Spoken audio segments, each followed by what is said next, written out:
Few tips for you on using my new decoupage paper. We put one giant pattern here, so you can use this on almost any size piece of furniture that you might be able to find.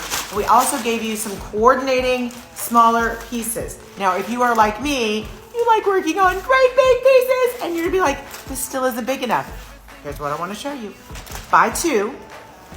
It's not that expensive. Buy two, and let me show you how to do it. So the trick with a large piece, if you get the same piece, again, if you get two of them, don't put it up the same way. That's not very interesting. The design's just gonna keep going this way. Instead, do this. Flip it around and think of it like an inverted image or kaleidoscope of sorts. So now, these two patterns are mirroring each other.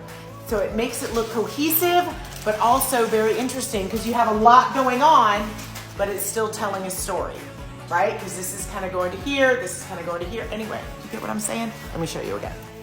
Down here, I have a similar issue.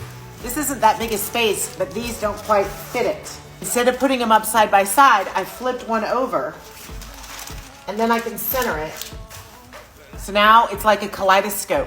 So not everything has to be matchy-matchy, but as long as this is a radiating pattern coming out, your eye will be tricked. And as you pull out, it looks like it's cohesive. It looks like it's cohesive. Trust me on this, it works. And you can cut off the edges and then use the scraps. Use the scraps, use them on jewelry, use them on wood blanks, use them in a collage. Just use every